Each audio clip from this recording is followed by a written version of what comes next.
Dr. Edward Bach. El viaje a la curación sencilla.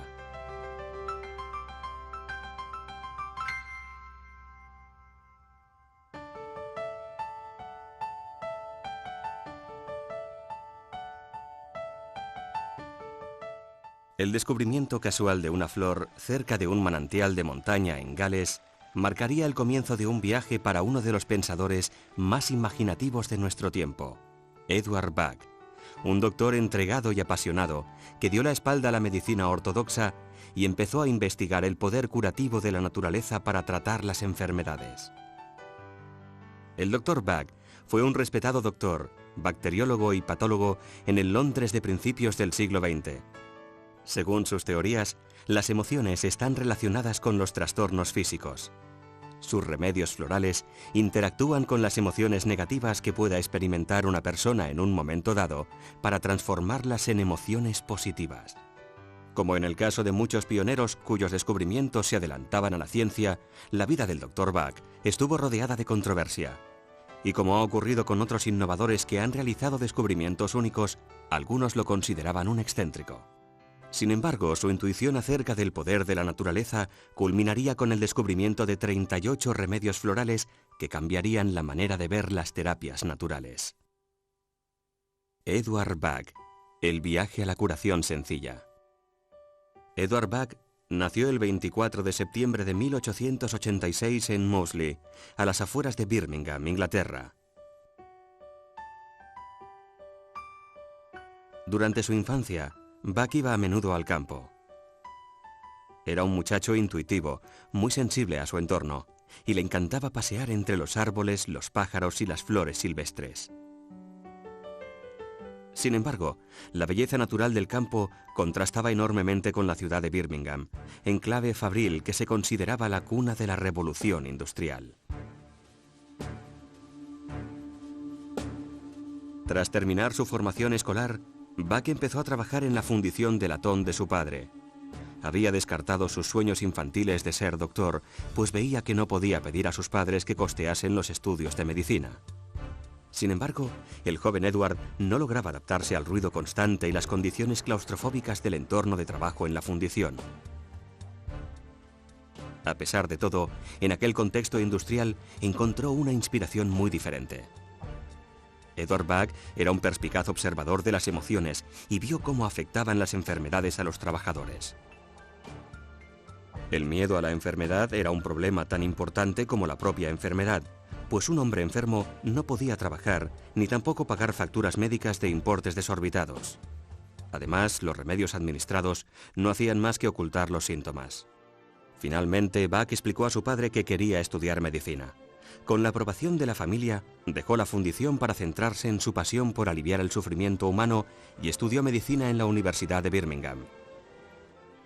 Durante 6 años, Edward Bach absorbió conocimientos ávidamente, primero en el edificio de ladrillo rojo de la Universidad de Birmingham y después en el University College Hospital de Londres, donde se graduó como doctor en 1912 e ingresó en el Real Colegio de Medicina. Un año después, obtuvo los títulos superiores de licenciado en Medicina y licenciado en Cirugía, y en 1914 añadió a su currículum un diploma en Salud Pública de Cambridge.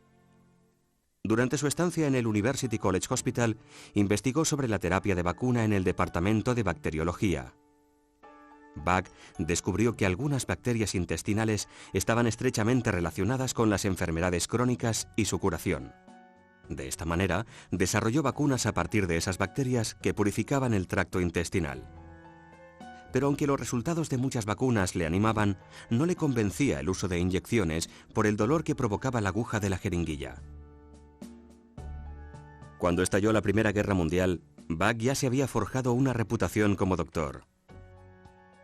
Los hospitales de Inglaterra estaban saturados de soldados que regresaban del frente. Algunos hombres presentaban heridas horribles, mientras que otros padecían los efectos de intoxicaciones por gas, amputaciones y traumas de guerra, lo que hoy llamamos estrés postraumático. Aunque la débil salud de Bach no le hacía apto para el servicio militar, estuvo a cargo de 400 camas para heridos de guerra, mientras seguía investigando sobre la enfermedad inflamatoria intestinal en sus ratos libres. En el tiempo que pasó con los soldados heridos, empezó a observar que algunos, con los mismos trastornos que otros, se recuperaban mejor durante el proceso de curación, aunque no estaba seguro de los motivos.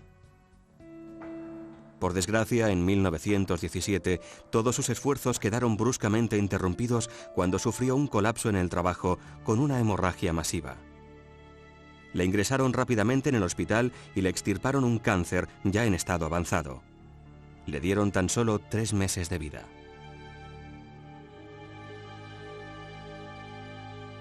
Pero para el tenaz Dr. Bach aún quedaba mucho trabajo por hacer, pues creía que todavía no había profundizado lo suficiente en su investigación. Aunque todavía estaba muy débil y apenas podía caminar, regresó a su laboratorio dispuesto a hacer todo lo que pudiese en el poco tiempo de que disponía. Su determinación le dio fuerzas renovadas, desafiando todos los pronósticos y sorprendiendo a sus colegas. Si dijésemos que Bach era un adicto al trabajo, nos quedaríamos cortos. Trabajaba tantas horas que su ventana en el hospital se conocía como la luz que nunca se apaga. El año siguiente, el Dr. Bach recibió permiso oficioso para vacunar a las tropas inglesas. Como resultado, se salvaron miles de vidas. Esto atrajo a más pacientes a su consulta privada de la calle londinense de Harley Street, donde se encontraba la élite de la profesión. Por su investigación en inmunología, se le consideraba un genio con un futuro por delante más brillante, si cabe. No obstante, a pesar de ser un doctor con éxito en la ciudad, a Bach nunca le abandonó el deseo de vivir más cerca de la naturaleza. Al parecer paseaba hasta un pequeño parque de Londres y se sentaba allí para contemplar y escuchar la naturaleza en medio del bullicio de la ciudad. Resulta irónico que ese mismo amor también le causase un gran dolor, pues un parque urbano no podía compararse con el campo bucólico del que había disfrutado de niño. En marzo de 1919, Edward Bach empezó a trabajar como patólogo y bacteriólogo en el Hospital Homeopático de Londres.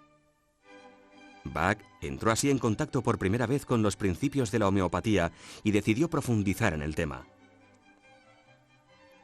Le interesó especialmente el Organon, el texto seminal sobre la materia escrito por el padre de la homeopatía, Samuel Hahnemann.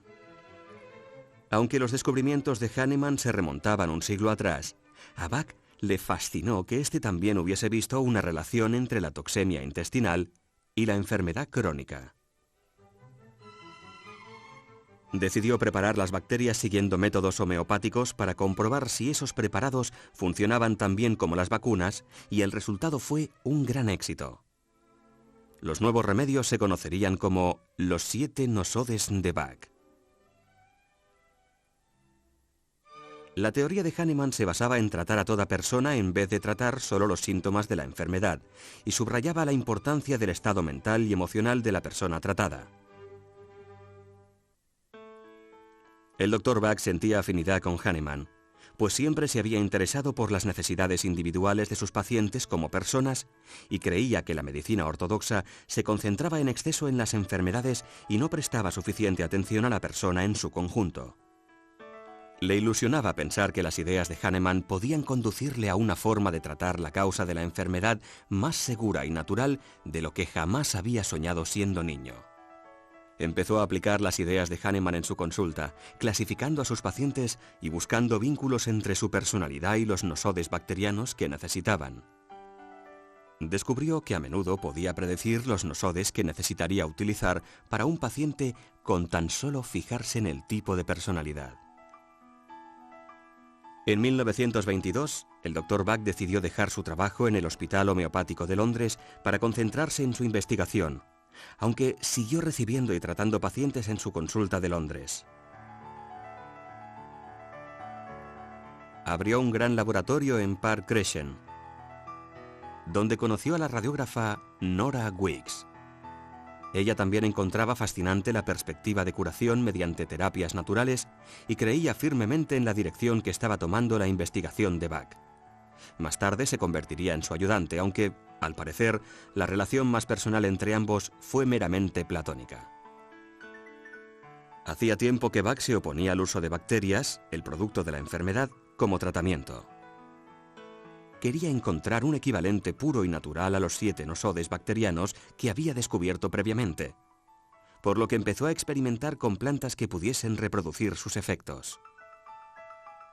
Bach había dejado de ser un médico tradicional para convertirse en un terapeuta holístico. Según las normas de la época, cuando se suponía que los doctores debían ser más bien reservados y distantes, Eduard Bach era un hombre poco convencional. No era extraño verle unirse a los conciertos espontáneos que surgían en los pubs o invitar alguna copa a los parroquianos. Se sentaba en el bar y observaba cómo se comportaba la gente, algo que siempre le fascinó. A pesar de este carácter sociable, era reacio a los acontecimientos formales.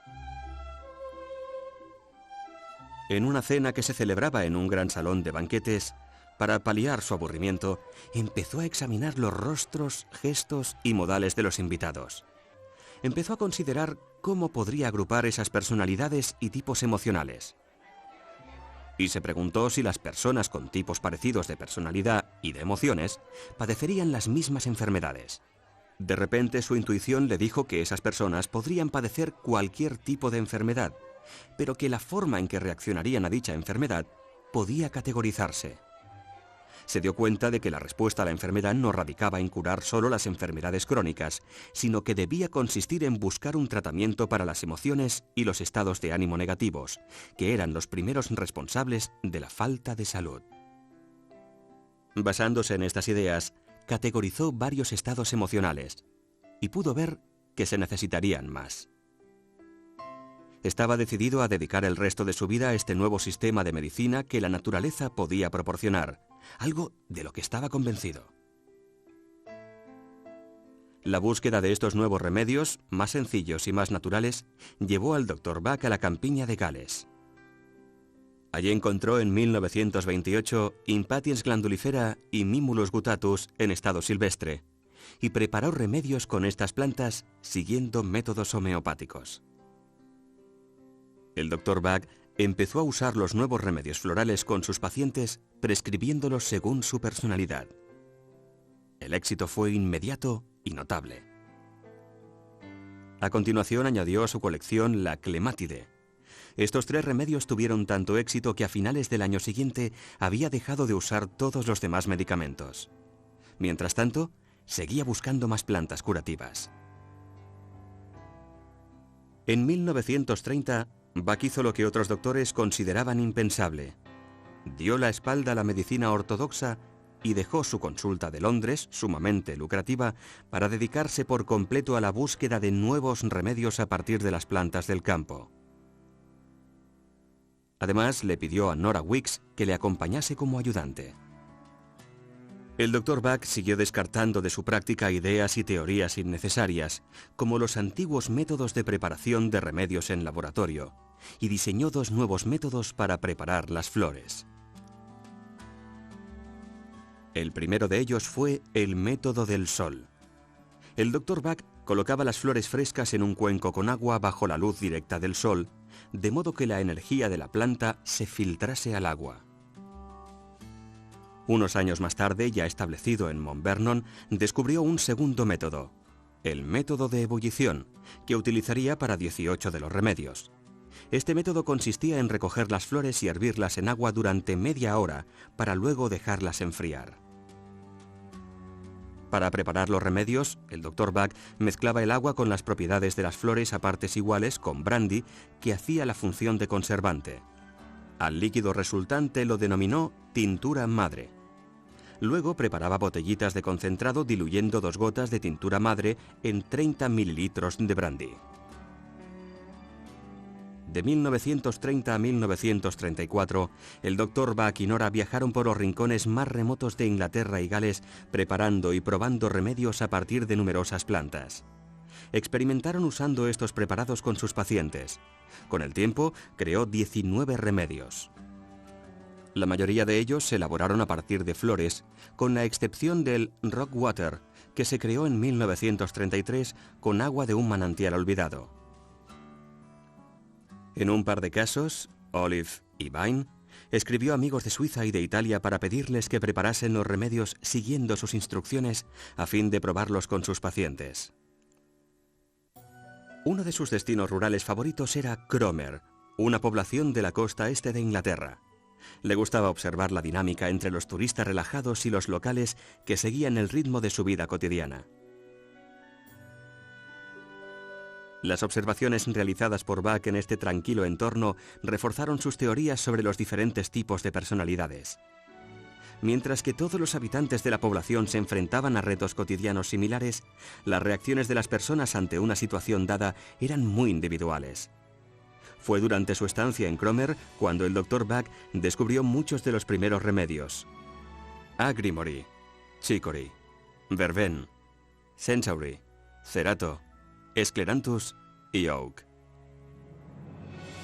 También fue ahí donde una emergencia marítima puso a prueba el trabajo de Bach. El 14 de diciembre de 1933, una feroz tormenta azotaba el mar. Se dispusieron barcos de salvamento para rescatar a 2 pescadores de la barcaza naufragada The Sepoy. Los barcos intentaron zarpar durante 6 horas, pero el mar estaba demasiado agitado. Finalmente, un barco de salvamento logró colocarse junto a la proa de la barcaza y rescató a uno de los pescadores que se había atado al mástil. Expulsaba espuma por la boca, deliraba y se pensó que no sobreviviría. De hecho, quienes lo rescataron creyeron que se trataba de una muerte segura. Cuando llegaron a tierra firme, el Dr. Bach insistió en intentar salvar la vida del pescador y humedeció los labios del hombre con una combinación de remedios a la que se refirió como Rescue Remedy. Según cuentan, instantes después, el hombre se incorporó y pidió un cigarrillo, tras lo cual lo llevaron al hospital local. En este punto de la vida de Bach, los remedios florales empezaban a hacerse famosos gracias al boca a boca. Había publicado varios artículos y libros sobre el poder curativo y la eficacia de los remedios. Pero la profesión médica se mostraba reticente a aceptar sus ideas. También anunciaba sus remedios en los periódicos, algo que el Consejo Médico General desaprobaba enérgicamente. Durante los 4 años siguientes, se le amenazó en repetidas ocasiones con tachar su nombre del registro médico. Finalmente, Bach se desquitó escribiendo una carta al Consejo en la que sostenía que ya no se consideraba doctor, sino herborista. En una carta posterior, rescindió su asociación con la medicina ortodoxa para no volver a saber nada del Consejo Médico General nunca más. Después de años de viajes, el Dr. Bach y su ayudante Nora consideraron que había llegado el momento de establecer un centro donde poder continuar preparando sus remedios. Alquilaron una casa de campo victoriana, Mount Vernon, en el tranquilo pueblo de Shotwell, en el condado inglés de Oxfordshire. Su buen amigo Victor Bullen, un constructor de Cromer, se les uniría más tarde para ayudarles en su labor. Bach tuvo una grata sorpresa al comprobar que casi todas las plantas curativas crecían en un radio de 1,5 a 3 kilómetros de su nuevo hogar. Para entonces ya había gastado todos los ahorros que le quedaban de la consulta de Londres. No tenía mucho dinero para amueblar la casa, así que recogió madera y fabricó sus propios muebles, que aún se conservan hoy en día en Mount Vernon. Aunque su economía no era precisamente boyante, el Dr. Bach no cobraba por sus servicios ni sus remedios.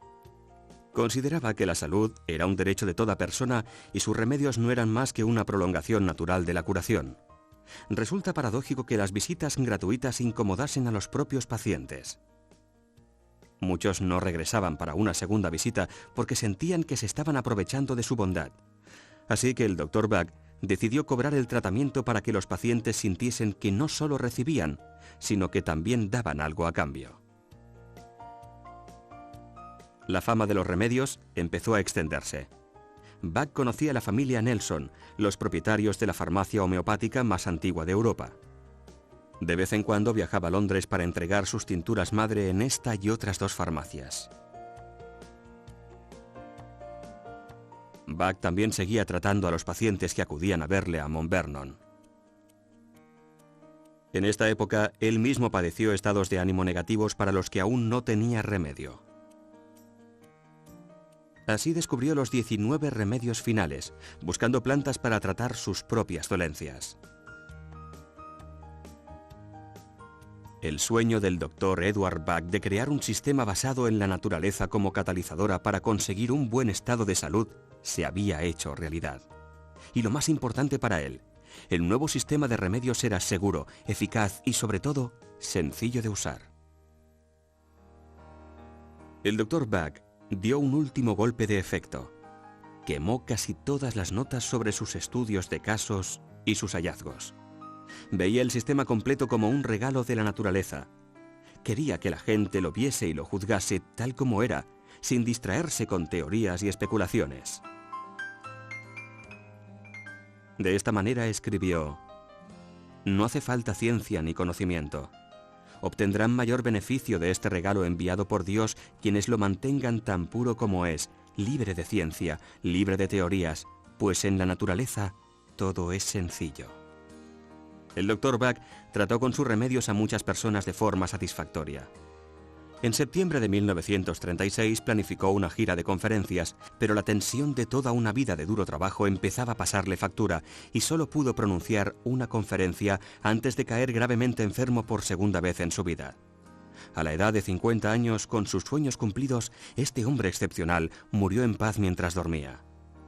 Fue enterrado en el cementerio del pueblo, muy cerca de Mount Vernon, y en su lápida se grabó la siguiente inscripción: «Velad porque siga vivo siempre». Ciertamente, a través de sus remedios, lo está. El Dr. Bach dejó su trabajo en manos de sus amigos Nora Weeks y Victor Bullen. En 1958 recaudaron fondos para comprar Mount Vernon, ahora más conocido como la sede del Centro Bach, y lo cedieron a una fundación. Tras la muerte de Nora en 1978, la fundación quedó a cargo de sus socios John Ramsell y Nicky Murray, y luego de John y su hija Judy Ramsell Howard tras la jubilación de Nicky. En 1989, John fundó una fundación benéfica a la que transfirió la propiedad de Mount Vernon, de modo que la casa y el jardín quedasen protegidos para siempre. Hoy en día, el Centro Bach es el eje de un programa mundial de formación. Profesionales de todo el mundo se inscriben aquí y prometen trabajar de acuerdo con los métodos originales establecidos por el propio Dr. Bach. Por lo tanto, aunque ahora es un fenómeno mundial, el sistema sigue siendo tal como el Dr. Bach lo dejó hace tantos años. Sencillo y puro, como las flores que crecen silvestres en el jardín. Y para todas las personas implicadas, la sencillez y la pureza de este método curativo son aspectos primordiales. Como escribió el Dr. Bach hace muchos años, es el sistema de la naturaleza y por tanto es correcto.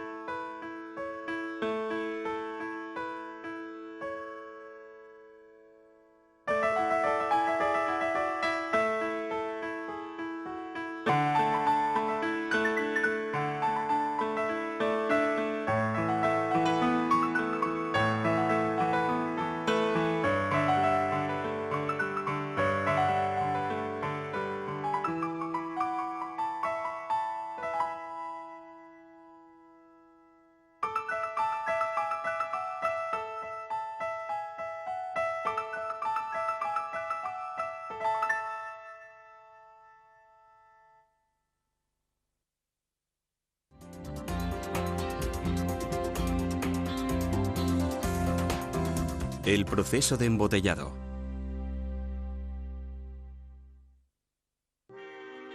Desde la década de 1930, cuando el Dr. Bach descubrió sus 38 remedios florales, las tinturas madre se han preparado con flores del jardín de Mount Vernon. Con las tinturas madre, el Dr. Bach preparaba remedios concentrados para sus pacientes. Además, suministraba tinturas a varias farmacias homeopáticas de Londres para que pudiesen preparar remedios para sus clientes. Uno de los puntos de venta elegidos era la farmacia Nelson's, situada en la calle londinense de Duke Street. Tras la muerte del Dr. Bach en 1936, sus ayudantes continuaron su labor y su hogar se convirtió en el Centro Bach. El equipo del Centro Bach preparaba, embotellaba y distribuía remedios a quien lo solicitase. A finales de la década de 1980, del pequeño pueblo inglés salían 80.000 botellitas de concentrado semanales para distribuirse por todo el mundo. Sin embargo, y como podrán imaginar, se hacía difícil satisfacer una demanda que no dejaba de crecer. En la década de 1960, Nora Weeks, la ayudante del Dr. Buck en la época en la que éste descubrió los remedios, había pedido a Nelsons que les ayudase a lanzar la Rescue Cream. En ese momento el centro volvía a necesitar ayuda y ya en 1991 concedió licencias a Nelsons para embotellar y distribuir sus tinturas madre. 2 años después, en 1993, este acuerdo se transformó en permanente cuando el centro vendió a Nelsons los derechos de embotellado y distribución. Actualmente Nelsons produce millones de botellitas de concentrado al año y las flores de Buck originales se venden en más de 70 países. Millones de personas, entre ellas respetados doctores y profesionales de la medicina alternativa de múltiples disciplinas, tienen total confianza en las flores de Buck. Las tinturas madre siguen preparándose según el método tradicional. Un empleado de Nelsons formado por el director del Centro Buck recoge las flores a mano en el jardín del Centro Buck, donde las plantas crecen silvestres.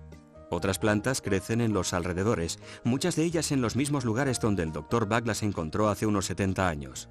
En algunos casos concretos, los encargados de preparar los remedios tienen que viajar un poco más lejos. El Rockwater se elabora en Gales, mientras que durante la Pascua se realizan viajes a zonas remotas de España para preparar los remedios Vine y Olive en su entorno natural. El Dr. Buck estableció 2 métodos de preparación de los remedios. Ambos se plasman en maneras sencillas de extraer la energía vital de la planta y transferirla a una forma líquida. El más conocido es el método del sol, que se usa para preparar 20 de los 38 remedios.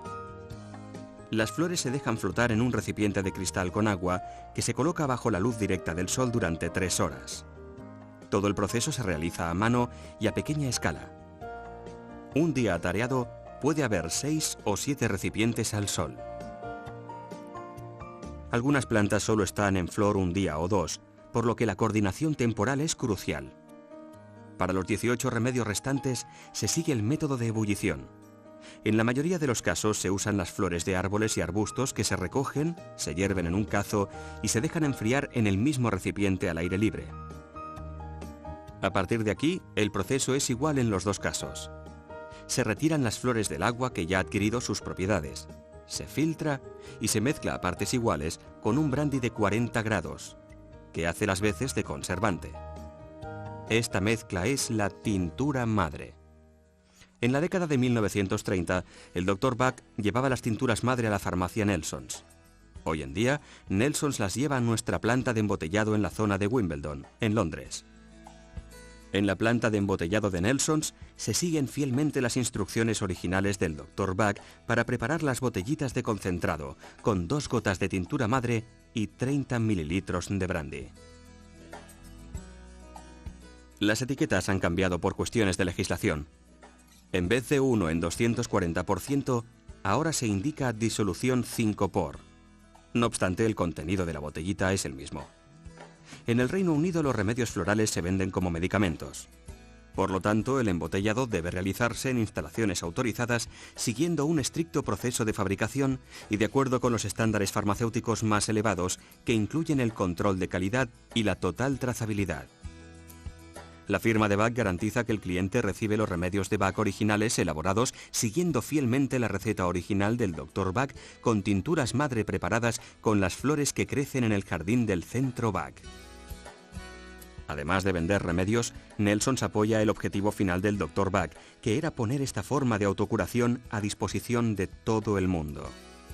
Para ello, organizamos un programa internacional de formación de flores de Buck, BIEP por sus siglas en inglés, que abarca toda la formación hasta el nivel de practitioner profesional.